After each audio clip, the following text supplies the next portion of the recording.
Welcome to my YouTube channel. ஆண்டவராகிய இயேசு கிறிஸ்துவின் நாமத்தினாலே உங்கள் யாவருக்கும் அன்பின் வாழ்த்துக்கள். இன்றைய தேவ வார்த்தை பழைய ஏற்பாட்டின் முறை. பன்றி எலி சாப்பிட்டால். பன்றியின் குழம்பு விரிகுழம்பு இரண்டாக பிரிந்துமாயிருந்தும் அது அசை போடாது, அது உங்களுக்கு அசுத்தமாயிருக்கும். லேவியராகவும் 11:7. பன்றியும் புசிக்கத்தகாது, அது விரிகுழம்புள்ளதாயிருக்கும், அசை போடாதிருக்கும், அது உங்களுக்கு அசுத்தமாயிருப்பதாக. இவைகளின் மாம்சத்தை புசியாமலும் இவைகளின் உடலை தொடாமலும் இருப்பீர்களாக. உபாகமம் 14:8. காட்டுப்பன்றி அதை உழுது போடுகிறது, வெளியின் மிருகங்கள் அதை மேய்ந்து போடுகிறது. சங்கீதம் 80:13.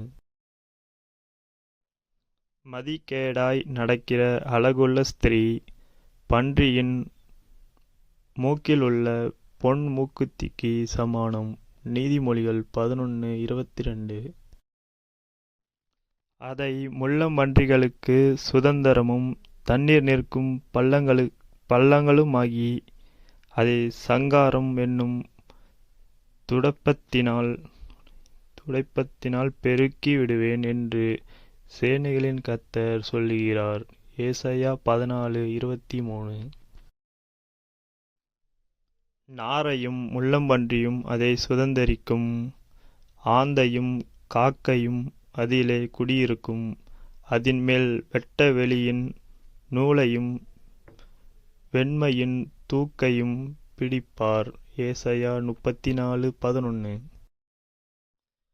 பிரேத குழிகள் அண்டையில் உட்கார்ந்து பாழான ஸ்தலங்களில் இராத்தங்கி பன்றி இறைச்சியை தின்று தங்கள் பாத்திரங்களில் அருவருப்பானவைகளின் ஆணத்தை வைத்திருந்து.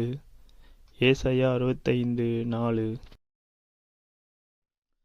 தங்களைத் தாங்களே பரிசுத்தப்படுத்திக் கொள்ளுகிறவர்களும் தோப்புகளின் நடுவிலே தங்களைத் தாங்களே ஒருவர் பின் ஒருவராய் சுத்திகரித்து கொள்ளுகிறவர்களும் பன்றி இறைச்சியையும் அருவருப்பானதையும் எலியையும் சாப்பிடுகிறவர்களும் ஏகமாய் சங்கரிக்கப்படுவார்கள் என்று கர்த்தர் சொல்லுகிறார்.